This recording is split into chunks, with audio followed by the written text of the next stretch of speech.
narito na naman tayo para sa isang napaka-sweet at nakakakilig na love story nila Kalingap Edu at Ate Viancy. Ulat mo ay aking makilala.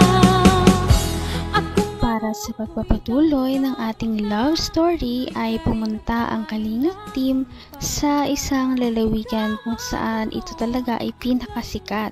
Dahil nga marami nagmamahal sa Kalingap team ay nag-sponsor talaga ito sa kanila ng pang-outing nila papunta sa pinakakilalang Baguio. Noong pumunta sila dito ay nagkaroon sila ng maraming mga activities kasama ang mga iba't ibang love team maliban sa EDSI. Kaya dito nagsuot din sila ng mga traditional na damit ng mga taga Baguio at dahil sa kanilang mga kagandahan at kagapuhan, bumagay talaga ang mga damit nila na suot-suot. Kaya ito na nga ang mga pangyayari na talagang abangan natin.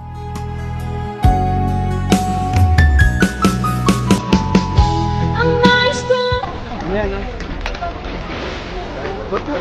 oh, ayos. 1, 2, ready. 1. Lang, ayos. 1, 2, 3. Bawara yung nanay ito.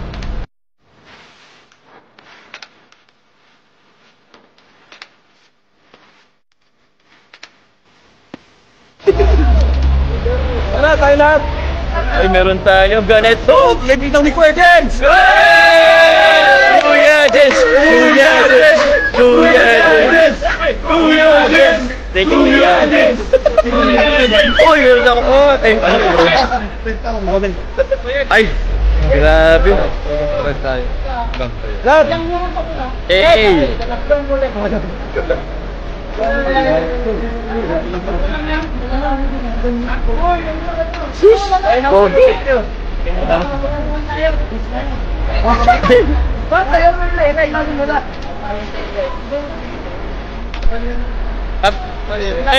Hey. Bro, may picture sa'yo, bro.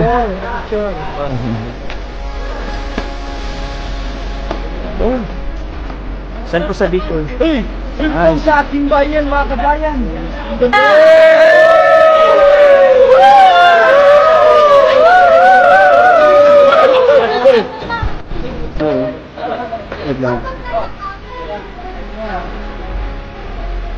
Shako Wing Badus. Kulay blue, ang ganda ng blue ah. Ganda oh. Anong ba ito? Ganda dito. Nakabalik ulit tayo dito sa kaharian ko. Kahit na makaluma ang suot ni Ate Viancy ay talagang bumagay ito sa kanyang kagandahan. Kahit ano talaga ang kanyang isuot ay bagay na bagay sa kanya ito. Kaya naman lalo talagang na-in love si Kalingap Edu noong makita niya talaga si Ate Viancy na suot-suot ang traditional na damit ng mga taga Baguio at bagay ito sa kanya. Sa ating bayan, mga kabayan!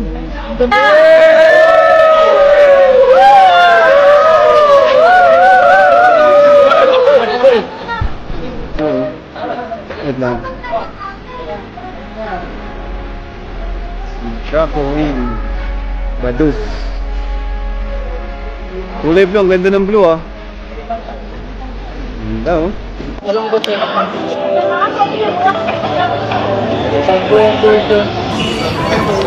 Ganda dito. Nakabalik ulit tayo dito sa kaharian ko. Welcome back.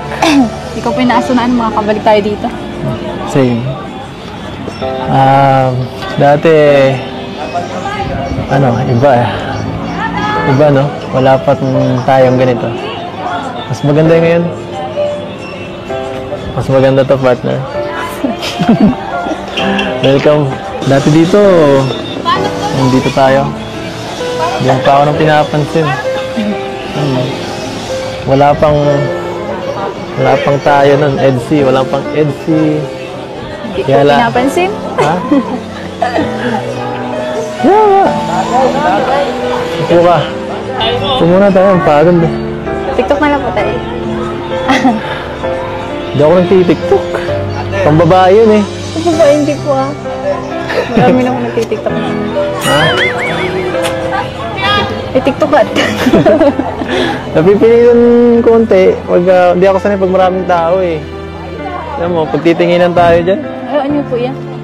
hindi masyado sumasayaw ah. Ayoko nang Sige po. masyadong ano. Ayoko nang Wait lang. pinagtitinginan ako ng maraming tao. Gusto ko ng isang tao lang. Bagay pala sa'yo maging igurot. Hindi niya. Ganda mo dyan. Ang talagang tingnan ng EDC Love Team. Dito nga ipinipilit pa ni Ate Viancy si Kalingap Edu na magkaroon sila ng isang TikTok dance. Dahil kung bibisitahin natin ang TikTok ni Ate Viancy ay makikita natin ang kanyang mga dancing videos dahil mahilig si Ate Viancy at magaling talaga siyang sumayaw. Kaya niyaya niya si Kalingap Edu. Pambabae yun eh. Ano ba, hindi po ah. Marami na ako nagtitiktok na. Ha? Eh, TikTokat. Napipilitan konti. Hindi ako sanay pag maraming tao eh. Alam mo, pag titinginan tayo dyan, Ano niyo po yan? hindi masyado sumasayaw ah. Ayoko nang Sige po. masyadong ano. Ayoko nang Wait lang. pinagtitinginan ako ng maraming tao. Gusto ko ng isang tao lang. Bagay pala sa'yo maging igurot. Hindi niya. Ganda mo dyan. Tama na, pambobola. TikTok po tayo. Uy, Ito. ano yan? Turo mo kung paano sumayaw. Gusto mo, simple lang po ay. Ito na lang. Gusto ko simple para ikaw simple lang. Pare, ikaw sa unahan. Wait lang.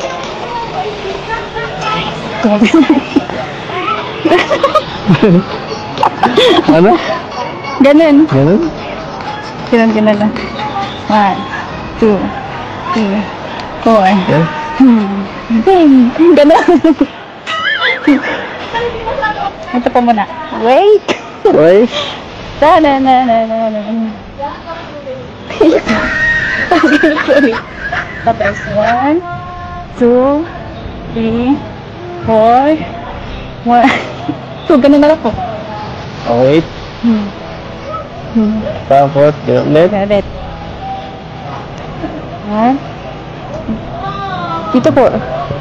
Yan. Oh. Ganun lang. Sige. Sige ba? Dapat viral yan ha. Basta ikaw, viral po yan. Uy.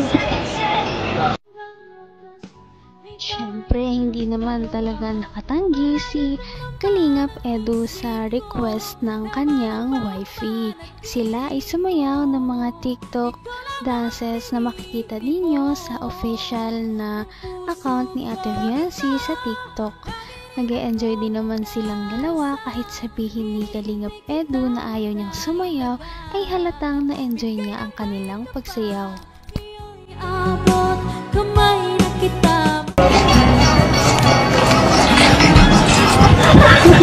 Ang gulo na. Ang gulo. Sige, okay lang. Basta ikaw. Maganda na yan.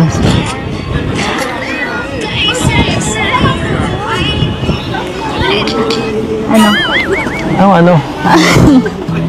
Lamig dito, grabe. Ay, sorry po. Yung jacket niyo po kasi andun sa... Ha? Yung jacket. Sa van.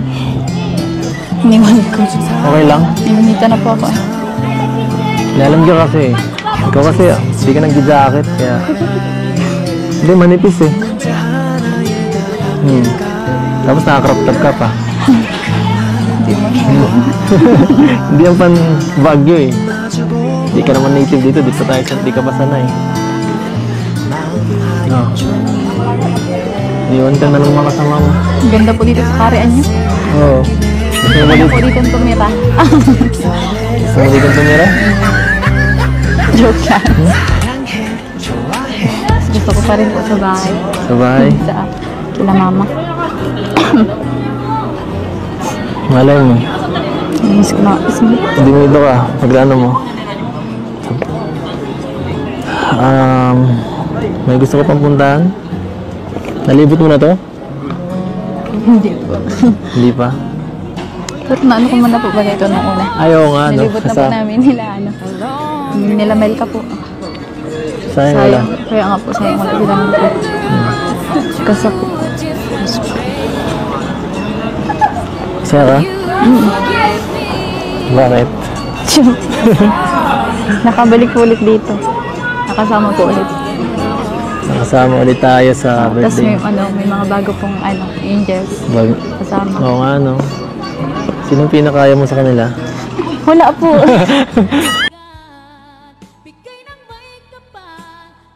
Hindi talaga makakalimutan ng EDSI Love Team ang pagpunta nila sa Baguio dahil sobrang memorable nito at marami pa nga silang mga ginawa na makikita din ninyo sa aming mga susunod na video.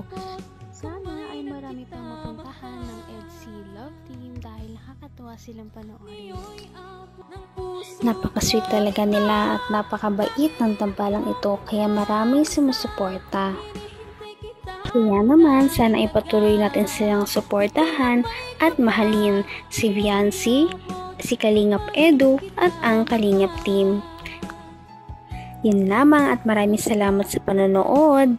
Abangan natin kung magkakatuluyan ba talaga si Kalingap Edu at Viancy. Hanggang sa muli. Bye! Ngayon'y abot